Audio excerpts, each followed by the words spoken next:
Ladies and gentlemen, good afternoon. We are delighted to have you, Secretary, with us this afternoon. I think it's a privilege because there's so much going on in the US.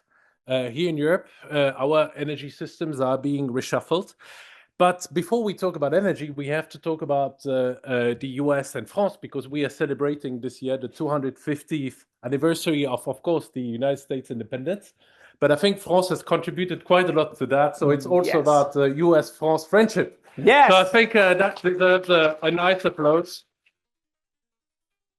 And I think that should be really the spirit also of all the events that will take place this year. We have a nuclear summit in March. There will be, of course, the IEA ministerial, but also towards September, another major nuclear event with the Nuclear Energy Agency. So a lot about nuclear, and I think that's also what brings us so close together, because there is probably no other country that is so passionate as the US is about nuclear, that has such ambition as France, and they have just been reaffirmed recently in our energy policy framework. So that goes into the right direction. But one thing we don't have yet is the 5-megawatt reactor you have been in, flying to Utah. So that is very interesting, and we, of course, will be looking forward to that. But Secretary, I think one thing in between Europe and the US is the following. We have a switch. We used to have for several years converging energy regulations and policies, but very little trade. And now we have diverging regulation and policies, but a lot of trade.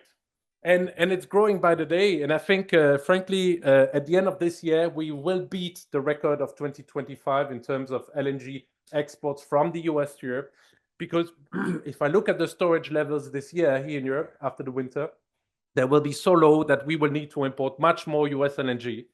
So we are probably going to hit close to 85, 90 BCM of gas by the end of this year. So it's remarkable.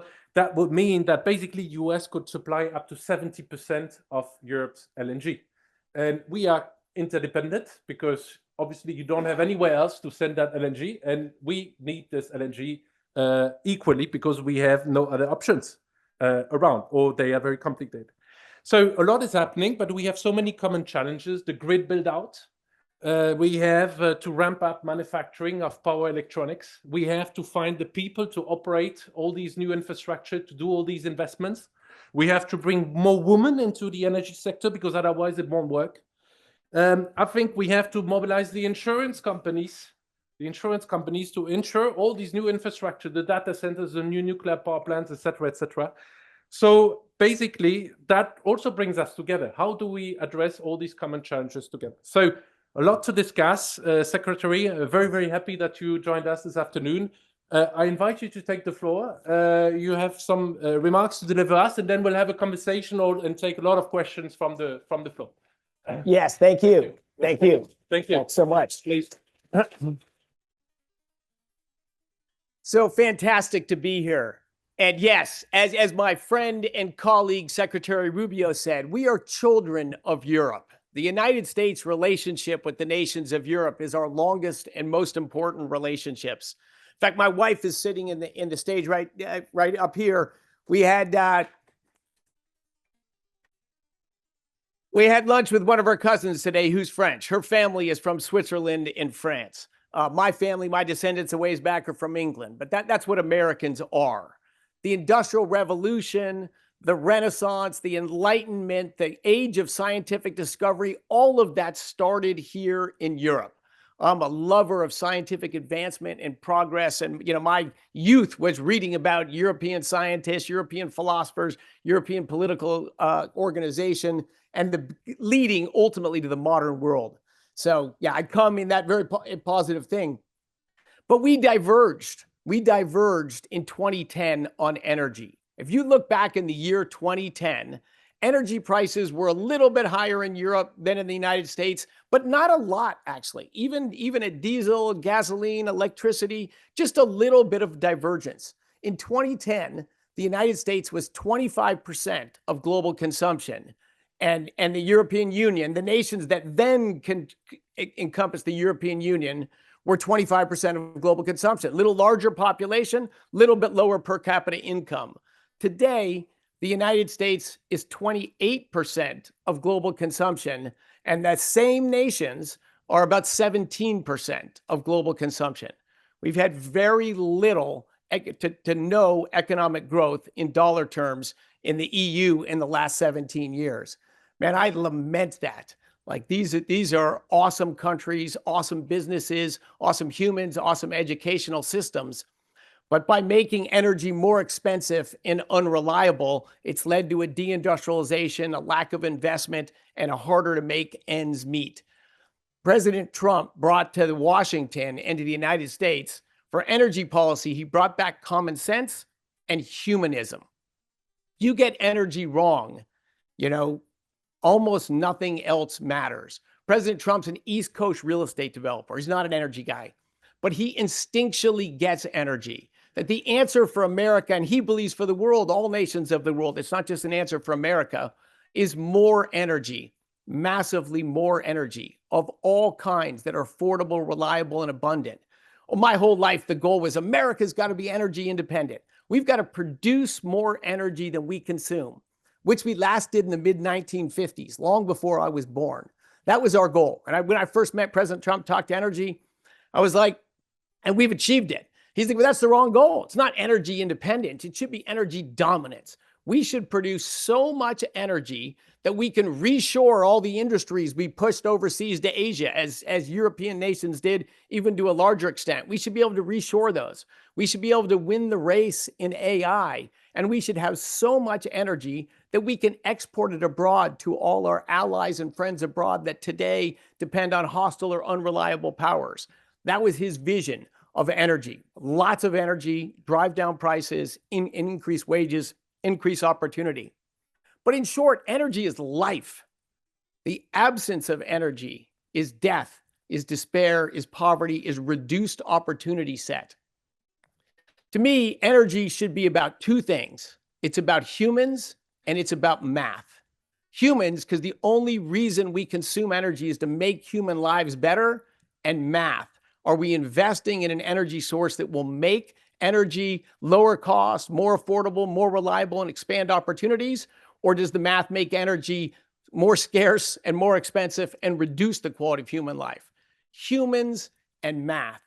Before the arrival of modern energy, hydrocarbons, and all the other energy sources, geothermal, nuclear, solar, wind, they're all derivative sources of hydrocarbons. You cannot have them without hydrocarbons. But the first arrival of hydrocarbons, heat in the Dutch Golden Age in the early 1600s, became the major energy source. The windmills are what you see in the paintings, but they were a tiny percent of Dutch energy. It was the use of peat in Holland that led it to become the wealthiest per capita nation on the planet and have a global empire. Coal was a larger resource that England very early on developed, started industrial revolution, transformed the future of the British people. Hydrocarbons transformed global life expectancy from 30 years all around the planet throughout all of human history until about 2 years ago to today. Global life expectancy at birth is 73 years. That is energy. That is the difference there. And of course, when you have a better energized society, you can have a better social structure as well. There's longer histories about how energy resources enabled the end of slavery and the liberation of women and the structure of modern societies we have today. I won't go into that. But we've gotten off track on energy. And I should say, we shouldn't, it's way too early to get off track. 1 billion people live a life remotely recognizable to any of us in this planet. Now, 1 billion people is a lot. The modern world's pretty awesome. We fly on planes and trains and cars. We wear fancy clothes made with and out of hydrocarbons. We have modern medicine. We have all these great things. That 1 billion people consume about 13 barrels of oil per person per year. The other 7 billion people on planet Earth consume 3 barrels of oil on average per person per year. And in Africa, it's less than 1 barrel. And of those 7 billion people, I've yet to meet one of them that does not want our standard of living. We have 2 billion people today that still cook their meals the way our ancestors did, burning mostly wood or agricultural waste or dung. We have 2 million deaths every year from indoor air pollution because they don't have basic clean cooking fuel, just a cook stove and propane. We have in our own country, in the United States, 10% of people before President Trump was elected, got a utility disconnection notice in the previous 12 months. Most of them did not get their utilities disconnected, but imagine driving your kids to school, struggling to pay your bills and thinking, how am I going to tell my kid? Lights could go out. We got off track because of a wild misunderstanding, exaggeration, and for political reasons using climate change, a real physical phenomenon I've studied and worked in and spoken about for 20 years. It is a real thing, but it has gotten so ridiculously out of whack that we've driven policies that have just driven up energy, driven deindustrialization, and made our countries geopolitically weaker. To give a few numbers on that, the globe has spent $10 trillion on wind, solar, batteries, and transmission lines to connect low energy dense remote energy sources. $10 trillion. And the last full year of data is available. That $10 trillion got us 2.6% of global energy, 1.2% from solar, 1.4% from wind. And that 2.6% actually is a very low value, 2.6%, because it's intermittent. And it's in the electricity grid where you can't have intermittency. You have to deliver firm electricity. So its impact of a modest amount of energy has to drive up electricity prices. 28 states in the United States have renewable portfolio standards. On average, they have 50% higher electricity prices than the other 22 states. And of course, in Europe, you've far surpassed even California. France has been a star, but if we look to Germany and Denmark and United Kingdom and people that have embraced the climate movement to an extreme, they've just driven prices so high that they produce meaningfully less energy and meaningfully less electricity today than they did 17 years ago. So they've driven the price up and the quantity down, and the economic and geopolitical consequences are there for all to see. And what was this all in the name of, right? It was, if you spend $10 trillion and you only change 2.6% of the energy system, you're not solving climate change. You're not changing global emissions. In fact, when the IEA, International Energy Agency, was formed 50 years ago after the Yom Kippur War, we got about 83% of global energy from hydrocarbons. Last year, we got about 83% of global energy from hydrocarbons. That's oil, gas, and coal. And what was the largest source besides that 83% from hydrocarbons? It was the same 50 years ago as it was today: wood. Wood, fortunately, has gone down from 12% down to only a little less than 6% today. Thankfully, that's declined. That's the biggest health impacts. But it's still twice wind, solar, and batteries combined. So we need to be sensible about energy. We say it's in the name of fighting a crisis. Well, deaths from extreme weather last year, among the lowest ever recorded. All the years of below 10,000 deaths globally from extreme weather have been in the last decade. 100 years ago, 500,000 people a year on average died from extreme weather in a population 4 times less than today's population. The risk of extreme weather has never been lower than it is today. That's the human risk. You say, wow, the economic toll, that's what's disastrous. If you correct inflation-adjusted losses from extreme weather events, they've declined about 20% over the 30, 35 years that we have a good data set in. Also, downward trend. If you look at the Intergovernmental Panel on Climate Change reports on hurricanes and floods and droughts and tornadoes, all of them are no trend. They're scary, real things, but they're not increasing, despite the media and politicians repeatedly saying it. So climate change is a real thing, but we should be thoughtful and reasonable about it. But the way to a better world for our citizens and for the planet as a whole is just massively more energy resources from wherever is affordable, reliable, and secure, outside of hydrocarbons, which are, man, I went to college to work on fusion energy. I went to graduate school to work on solar energy. I worked on geothermal energy right after it. I was late to the hydrocarbon game. My life has been about other energy sources, but it is very hard to compare what you can get from hydrocarbons in a cost, flexibility, reliability, security perspective. Nuclear is the technology out of those three that I think has the greatest growth potential, because it can produce not just electricity, but also process heat. I'll end with that last data nerdy point. 20% of global primary energy is delivered via electricity wires. It's cool. It's great. We use it for AI. We use it for all of this. Electricity is awesome. but 20% of global primary energy arrives via electricity wires. The biggest use of energy is for manufacturing, is to make materials. So we can make buildings and cars and planes and internets and data centers. Almost half of energy is used to manufacture materials, and the key part of that energy is high temperature process heat. We get that only from burning wood, oil, gas, or coal. We could get that from nuclear energy. That reactor we carried in that plane yesterday was a high temperature gas-cooled reactor, so that it can be used not just for electricity, but for process heat. So to me, we got to return the focus on energy and climate change to humans and math, and grow our alliance and partnership technologically, economically, and militarily between the United States and Europe. Thank you. Wow, that was a breathtaking food for thought, Secretary. Thank you so much. I got to stir the pot. Yeah, well, I think that was really successful. If I may start, and we'll then collect immediately questions, but perhaps two to start with. And one is, as I said in my remarks, we are now your biggest LNG customer. So all of us in Europe. So as the biggest customer, of course, we are very interested in your future ability to produce. And so what is exactly the equation that you see for your natural gas exports? Because on the one hand, you have the domestic supply, which is increasing, but at the same time, domestic demand is increasing as well, notably for power generation. At the same time, you are planning a lot of new authorizations for new LNG export plants. And in a way, where do you see that going? Do you think that you will be able to export full steam, flat out, and maintaining low prices in the US and serving your needs? Also, possibly exporting to Europe, but how about Asia? Is that in your scope? And when looking into where you've been traveling, a lot to Europe, a lot to the Middle East, not so much to Asia, if I'm not mistaken.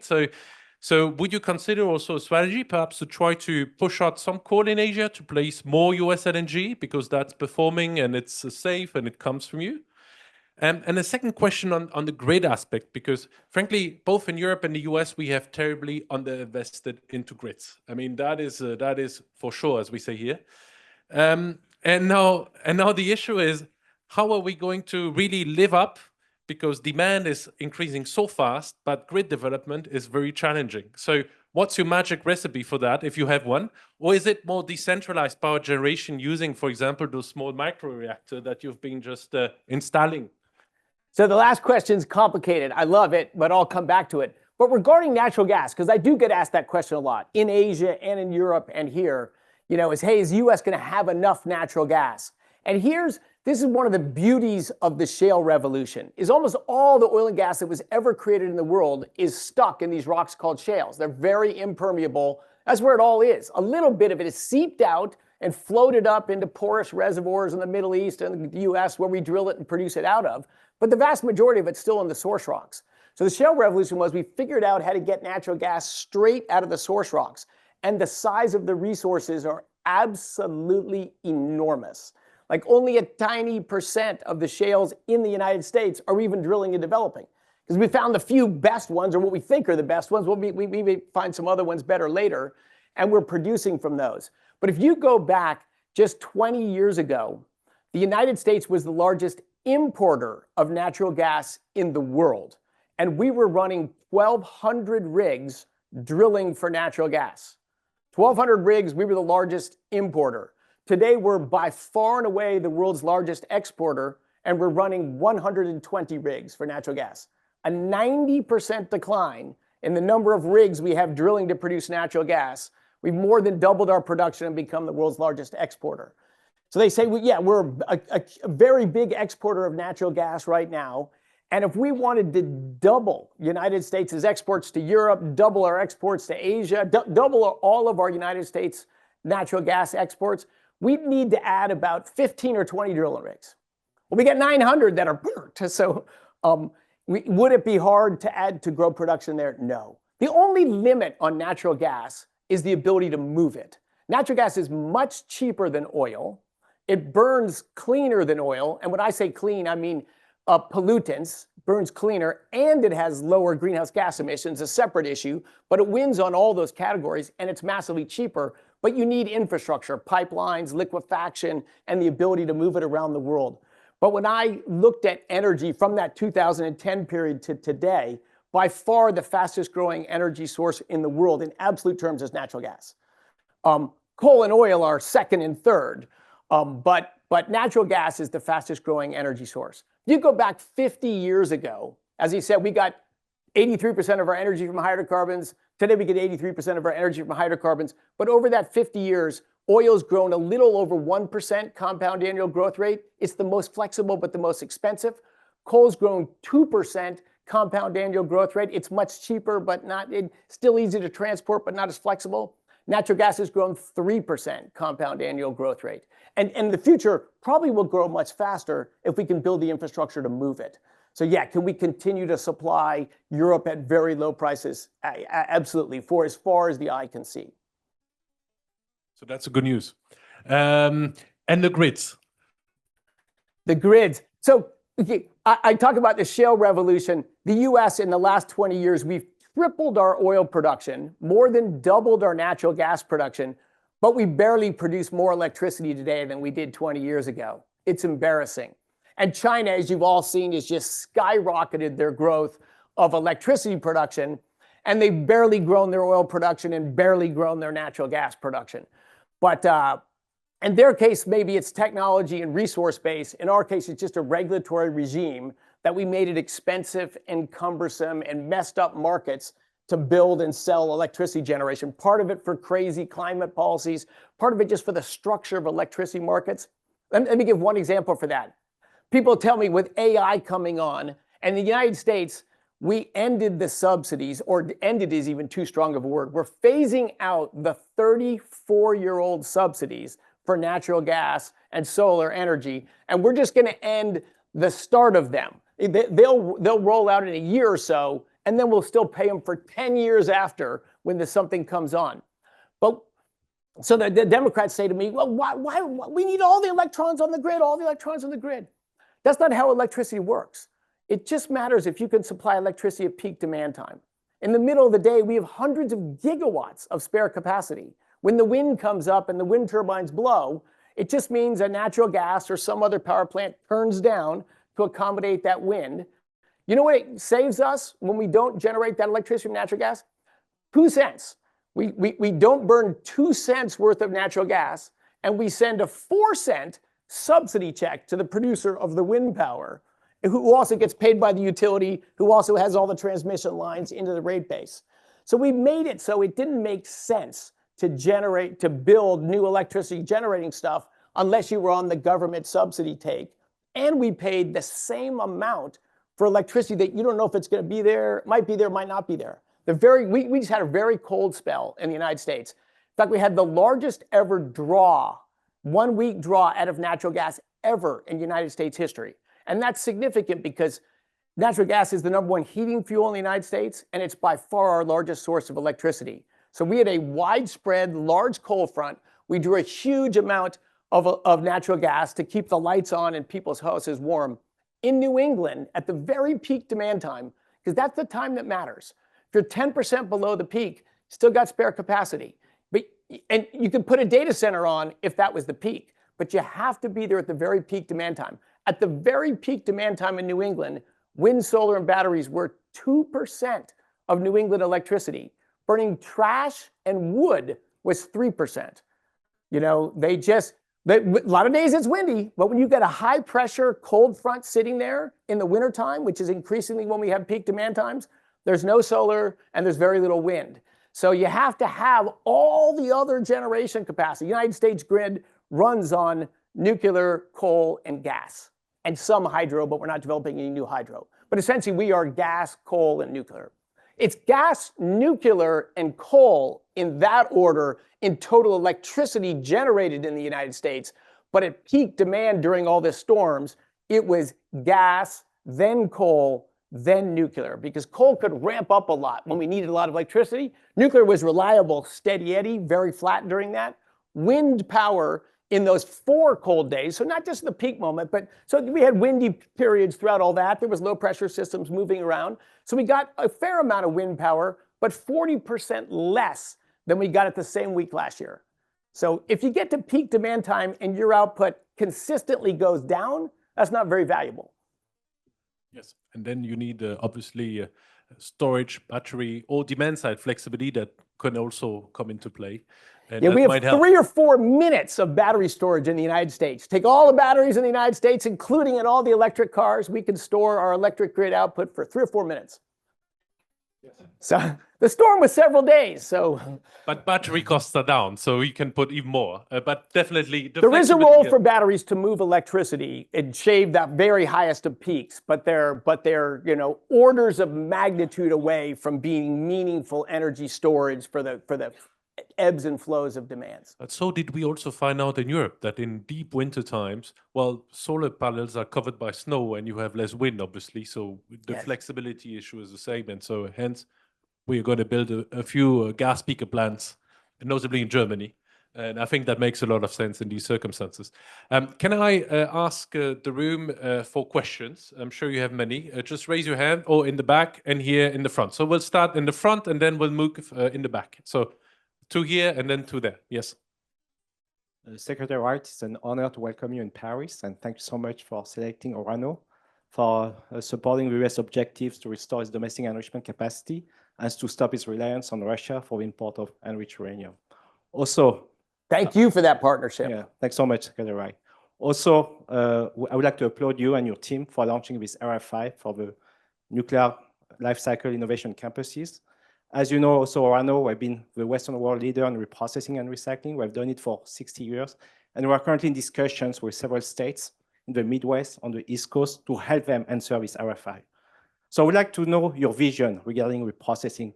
What are the next steps to see the United States restore also its reprocessing and recycling capacity, as they had started back in 1944, to convert these 95,000 metric tons of spent fuels from a liability into a significant asset for national security and energy dominance?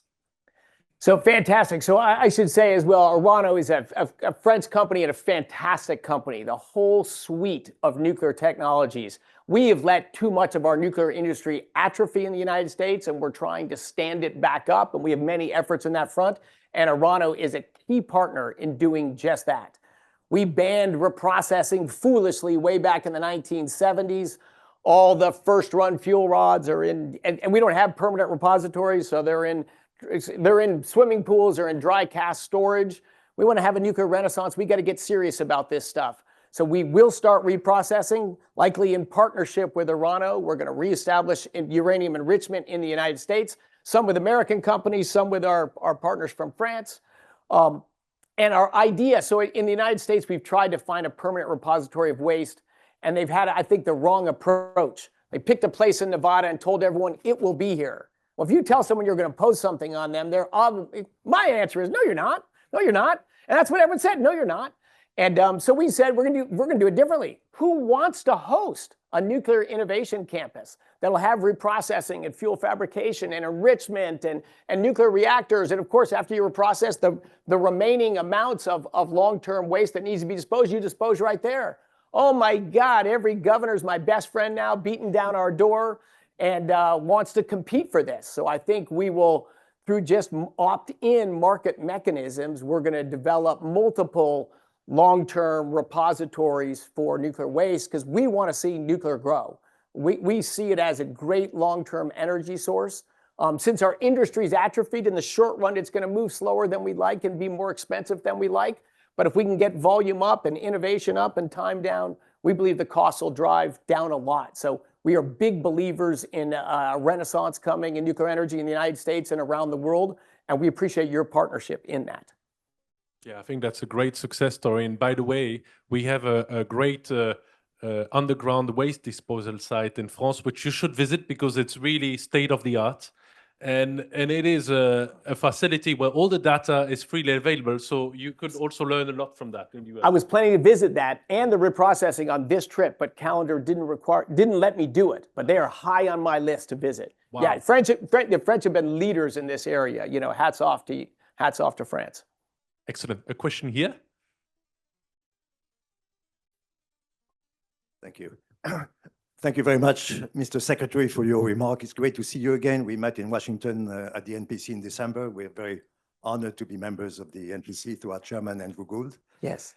There's never been a Secretary of Energy in the US that knows more about oil and gas than you do from your background in the industry. My question is about oil and gas, specifically about methane. Methane is a super greenhouse gas, 80 times more the warming power of CO2. US methane emissions are being constrained to some degree by the producers in the Permian and the other tight oil and gas basins. But the aggregate level of emissions going up and regulations are being rolled back. So my question is, isn't that upside down? Wouldn't it make more sense to kill methane emissions than to kill methane regulations and to use the methane for data centers in the US and for exports to Europe? No, absolutely. But of course, in the U.S., methane emissions methane intensity has gone down dramatically, particularly when you look at straight natural gas production. You talk about associated gas production with oil things, room for improvement there. But that has continually gotten better. I was a producer in North Dakota 15 years ago, wildly different world. Those have continually gone down, but not for regulatory reasons. They've been gone down for investor concerns, employee concerns, just kind of do your right thing. We had an idea and did pass at the federal level a methane regulation that would have been a total disaster. It would have just destroyed all the small producers. Big companies love big regulation. It would have been beautiful for the big companies in our country, but it would have been ruinous. Just the compliance costs for the little guys, which meant they would have to go out of the methane business, so the big companies loved it. So we're about innovation, not regulation. I agree with you. We will continue to drive down methane intensity with better technology, with better sensing, with better measurement of stuff. I think that's a rapidly improving sector. I think the performance of the U.S. and the larger producers today in the U.S. is outstanding.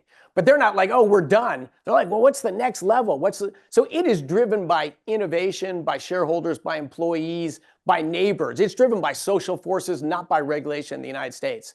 And in fact, the CBAM rule into Europe, I think, is a huge risk because just the regulatory burden of it, I think, would stop, and the penalties associated with it would make it too risky to export natural gas to Europe.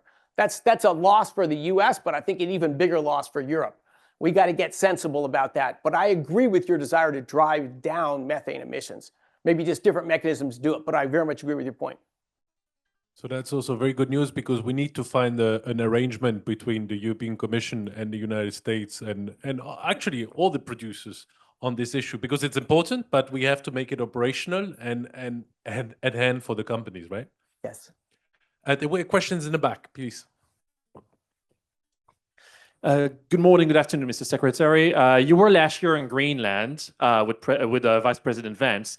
My question is quite simple. We know there's a lot of rare earth, particularly heavy rare earth in Greenland. There's a lot of uranium capacity. There's a lot of oil and gas, 31 billion barrels of oil equivalent, according to the USGS. What is, according to you, the US energy plan in Greenland, if there's any, compared to the national security aspect of the question? Thank you. Yeah, so the reason I went to Greenland last year and the huge U.S. interest in Greenland is really for national security, for defense shield, and for monitoring increasing activity in the Arctic. But if we're going to go and yeah, look, this issue has been way blown out of what it was never going to be. But the U.S. does have tremendous interest in using Greenland for national security, and again, not just for the U.S., for our Western allies. We think it's important that the U.S. militarily be there. But then as we always think, like if we're going to be in Greenland, what can we bring positive for Greenlanders besides tax dollars? So mining or energy development could bring great economic opportunity to Greenland. It's very expensive to mine in a remote territory with not a lot of infrastructure, with a lot of ice. So, there's certainly far more attractive places to mine for rare earth elements is a terrible name because they're everywhere. They're not rare at all. The only thing that's low is their concentration. So you want to find, relatively higher concentration with low logistics costs. So I hope we can find economic opportunities to, boost incomes and economic opportunity for Greenlanders, just as we want to do for Americans as well. But that's the interest isn't that. We got all sorts of places to mine rare earth metals and produce oil and gas. But it might make life better for Greenlanders. Our interest is national security, as you said. And thanks for reminding, Secretary, that we will need a lot of low carbon electricity that can be moved to mining areas because that are often remote, and because of the lack of infrastructure, it constrains the mining operations. And so we have to unlock that. Yes, yeah. Exactly. There was another question in the back, and then we move a bit forth. Yes. Good afternoon, Euronews Bulgaria, Jordanka Kostadinova. So for Bulgaria and other countries in Eastern Europe, energy security is still unstable. What is the United States prepared to do to improve the process? Thank you. Yeah, so look, as you've heard, our message for energy in Europe has been really centered around energy security. You know, we saw Europe create a dependency on an unfavorable and unreliable supplier. So our goal is to try to work with the European nations to fix that. One of the ideas is this vertical gas corridor. You know, there's 5 west-going pipelines from Russia.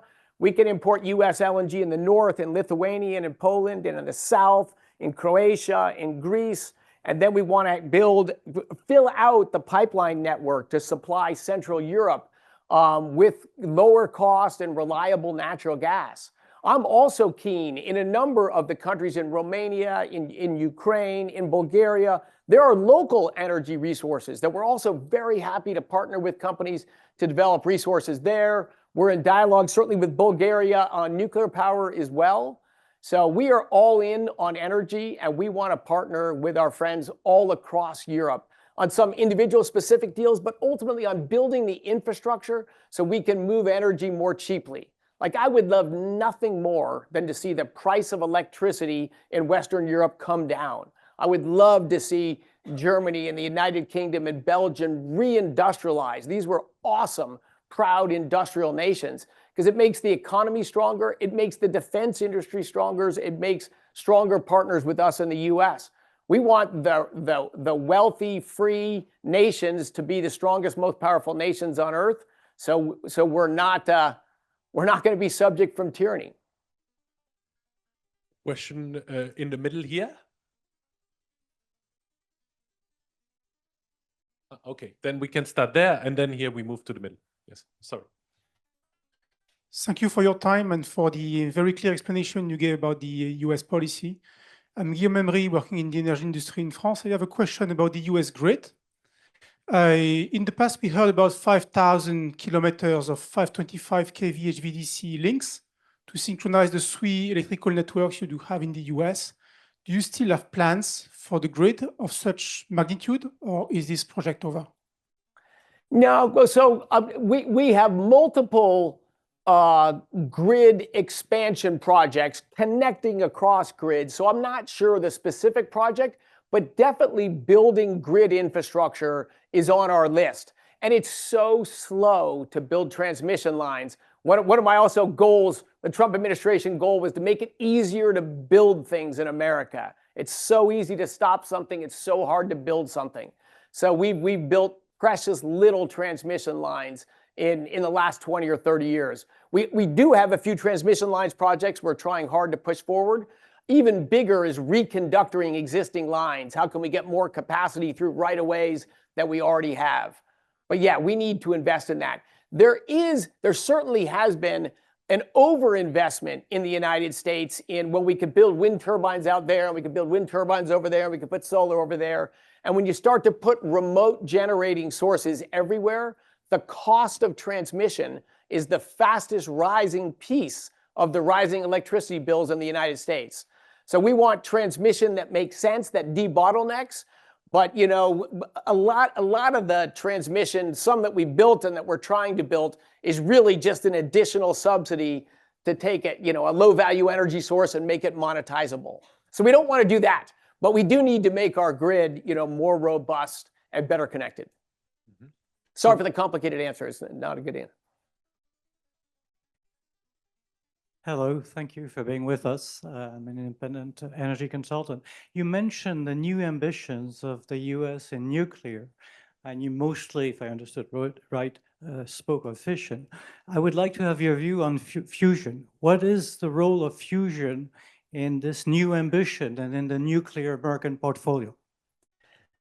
Well, as a 16-year-old kid, I decided the mania when I was a kid was that the world was coming to an end soon, and the problem was oil, gas, and coal. It very parallel. Then it was that we were running out of oil and gas and coal. Industrial society was going to collapse, and mass starvation was not far behind. You know, as a kid who loved science and math, I was very interested in astronomy. That was pessimistic, and so I chose to go to MIT from Colorado. I didn't want to go to the East Coast. I chose to go to MIT specifically to work on fusion energy, you know, at the Alcator A and C tokamaks. So I'm a passionate, from my youth, intrigued by fusion. We have ramping up efforts from the DOE in fusion. Now inertial confinement, every bit as much as magnetic confinement fusion. We're talking about partnerships overseas with the European endeavors in fusion. So I'm quite passionate about it. And I think with AI and with some advancements in material science, I am optimistic that we will see pathways to harness commercial fusion energy in the next few years. As you know of our Livermore at the NIF facility, but you know, of course, that's just at the thing, that's not at the wall plug. But we have at least two very serious inertial confinement businesses that I think are gonna leap way past what we did at Lawrence Livermore National Labs, and with Commonwealth Fusion and others in magnetic confinement and even in the electromagnetic implosion fusion. So in any case, I'm bullish on fusion as well. But people always say it's not the cost of the fuel that matters. People always say, well, solar's free because the sun's free. Well, you know, it's the machine cost that matters, right? For natural gas electricity, the cost of gas isn't even a big piece of it. It's the machines. So the question is, can we build fusion machines that are cost competitive with fission machines? And if we can, it would be fantastic. And if they're even better, you know, to me, more energy is better. Yeah, if we had twice as much electricity in the United States today, all of it would be consumed rapidly with the speed we can build data centers and reindustrialize manufacturing. So yes, we want to drive fission forward. We want to drive fusion forward. Are you in the fusion industry? Not yet, but I can assure you. Right. I can assure you that we hosted also Commonwealth Fusion System and their European partners. And very recently, so we get acquainted to all these progress, which was remarkable. And then we have ITER, of course, here in France. Yes, yes. And the Commissariat à l'Énergie Atomique. And by the way, Germany has a huge ecosystem. Italy has one. France has one. So one more thing in common. So I'm sure we will deliver on that. That's maybe a good news to come sooner than what we anticipated. Question over there in the back. Thank you for taking my question. My name is Fabrice Naudet-Langlois. I'm a journalist with the French daily newspaper Le Figaro. Secretary Wright, I think you traveled just a couple of days ago in Venezuela. Can you share with us some details about what could be the prospects for oil production for US companies, and what are the incentives for US companies to produce, to invest in Venezuela? Thank you. Yeah, great question. So, you know, Venezuela has just been, 26 years spiraling down from one of the wealthiest countries in the Western Hemisphere to a country in dire poverty. 8 million people, the largest outward migration from a country in modern history. And the first time that about 6 million of those 8 million people left Venezuela to go to even poorer countries. You know, that's the situation on the ground in Venezuela: drugs, crime, and troubles. So the US interest in Venezuela is mostly geopolitics, but because it has such enormous energy resources, President Trump's always thinking through a lens of commerce. How can we impact the Middle East or this country or this region or this state economically? We don't want to use force. How can we do something economically? So with Venezuela, there's long been a blockade, or sanctions on their oil exports, which just never enforced. President Trump said, we're going to enforce a quarantine on the oil exports from Venezuela. And I bet you things will change pretty quickly. And they did. So I started in dialogues with Venezuelans about how to do something that benefits both of us here. They obviously want to be able to sell their oil. So we now control the sale of that oil, but all of that oil goes into an account in their name, and that money goes back down to Venezuela. And so what it allows us to do is have enormous influence over their behavior. Like when I was down there, there was a giant free press spray outside of the palace when we walked out of the palace. I don't think they'd seen that in certainly over 2 decades. We've seen the release of hundreds of political prisoners. There's still hundreds more. There's still a long room to go. But the goal is to use energy, commerce, and trade, not American soldiers, not American tax dollars, to try to fix a hemispheric problem that's hurt our country, that's hurt the hemisphere, and certainly been devastating for Venezuelans. The optimism of people's faces on the streets when I was in Venezuela was tremendous. So back to oil production, it's a little less than 1 million barrels a day. Today, I think you'll see several 100,000 barrels a day of additional production by the end of this year. World oil demand grows by about 1 million barrels a day per year. So could be 30 or 40% of incremental oil demand this year will come from one country, from Venezuela. A little bit of downward pressure on oil prices there. And then, of course, in the coming years, much more dramatic increases are possible. Will be a fantastic race to watch between Guyana and Venezuela. Who ramps up fastest? But we're looking forward to see that. Indeed, there were questions over there. Yes. Thank you very much, Secretary Wright. Ian Johnston from the Financial Times. I had a question about the IEA that you're in town to go to tomorrow and the following day. You'd previously described their outlooks as being nonsense, particularly with regard to peak oil demand. They've since brought in their current policy scenarios and changed a little bit. I'm wondering, are you still considering reforming or pulling out of the IEA, or are you satisfied that they are adapting to your demands? Yeah, okay, well, definitely not satisfied. We're not there yet, but I should give Fatih Birol and the leadership there some credit. Yeah, putting back in the current policies thing, that's certainly a step in the right direction. There's a focus now on a clean cooking fuel initiative, which we're also doing in the US government. I mentioned that earlier. We have 2 billion people and over 2 million deaths per year on a solvable problem. That's just energy and infrastructure and even a relatively modest amount of money, but yet you never hear about that stuff. But now they're talking about it, and Fatih himself has in the past.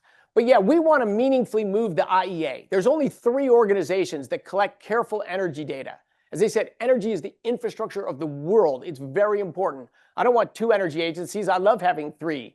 But that IEA, for the US to remain a long-term member, has to finish the reform.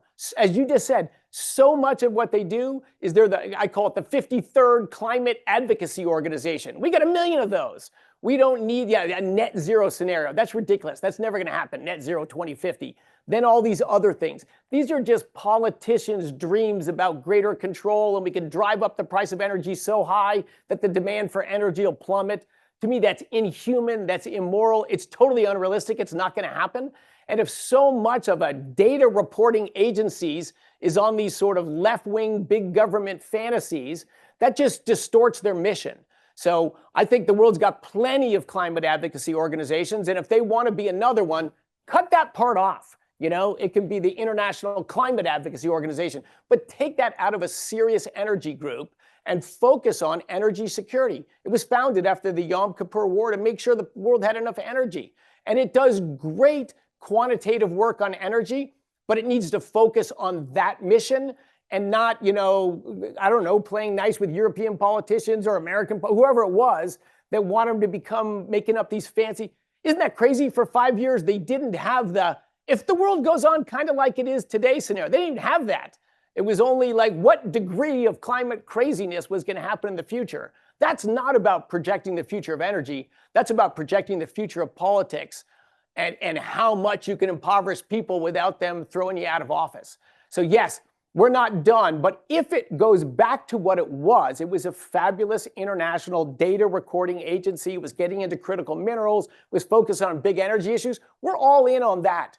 But if they insist that it's so dominated and infused with climate stuff, yeah, then we're out. Like, we're about people and math. That's what energy is about, people and math, not climate politics. There was a question just next to you. Yes, madam. Thank you very much, Secretary. Julia Renna with Breakthrough Energy. You mentioned a number of companies that we've invested in, Commonwealth Fusion, Fervo, and many other opportunities. Coming back to the point that Marc-Antoine made earlier, where there's perhaps less collaboration around regulation, I have a question around innovation and where you see partnerships with other countries and what would be the priorities on the innovation agenda. Yeah, I would say it's another tagline for our administration. Yeah, innovation, not regulation. That's what drives progress and improvement. Geothermal certainly is an area of interest and focus of our government. And the reason is that geothermal can provide power 24/7. You don't need the wind blowing, you don't need the sun shining. That difference is just dramatic. And as you know, like I was involved with Fervo before, not only can you provide power in all weathers, you can ramp up at peak demand times and you can ramp down at low demand times. That's very valuable energy using shale technology that continues to get better. So in all my travels around the world, there's a lot of interest in geothermal. There's a lot of interest in nuclear. And, you know, scientists and brilliant innovators and engineers, they're all over the planet. You know, they're not in one country or this country. So I am all about, and the Trump administration is all about partnerships and cooperations to drive innovation forward. Again, an innovation that's consistent with energy being about humans and math. You know, are nuclear and geothermal as cheap as combined cycle natural gas today? No, but they could be. If they could be, innovation could get them there. That's worth investing in. But if you're only going to produce energy, you know, when the wind is blowing, it's just, if they were free, it wouldn't really be a value add because you'd still have to have transmission lines connect and operate, and you still need all the same kit for when it isn't blowing. So we don't want to spend money on things we don't think add to the energy system, but we're all in on innovation and everything that could. And thank you for, that's a great work you're doing. And by the way, I think in Europe, we think the same about geothermal. We just need more of that. So, and we have the capability. So that's one more point of convergence. So we'll take a last question here because time is running out. Nice to have all your speech today and your views. Just one question about, you spoke about production, a lot about producing more energy, etc. Is it not a real topic just to consider also what I call recycling, which is trying to get the best energy also from waste and things like that?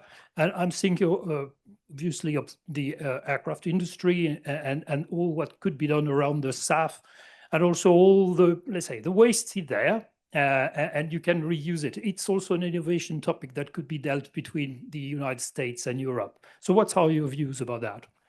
Yeah, well, you mentioned SAF. I've just never seen math that looks encouraging on large-scale biofuels. But as far as waste heat and efficiency and all that, 100%, you know, to me, that's a way of getting more energy. That's just another way of getting more energy. In this book I wrote, kind of a summary of energy and climate change and history of energy, I show a plot in the history of efficiency from energy use. Humans are ingenious. So all the time we have data, we continually get more efficient at using energy.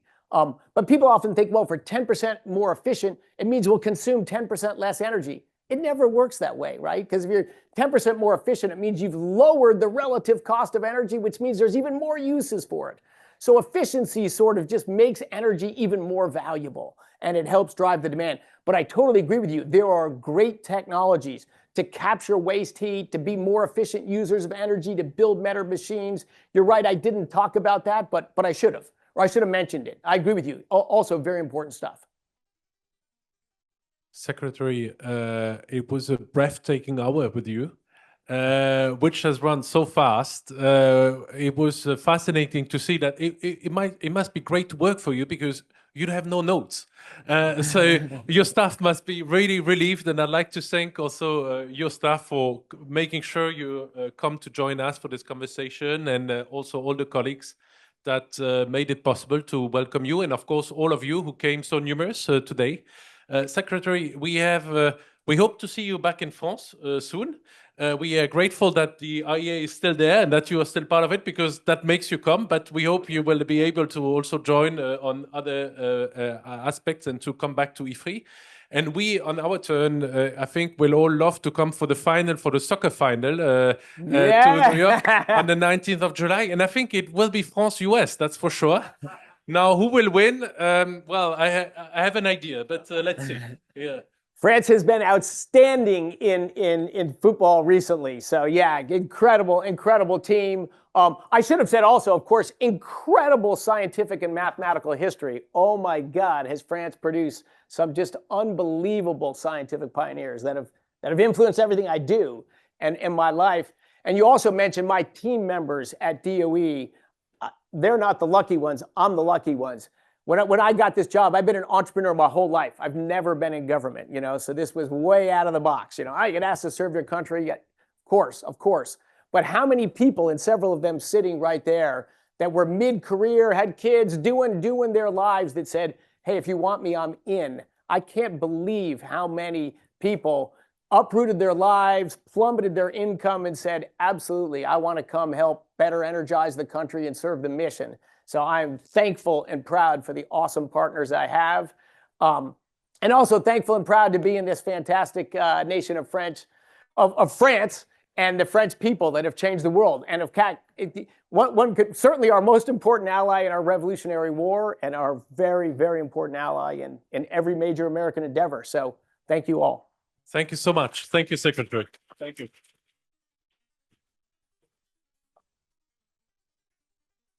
Escape. Thank you so much. Thank you.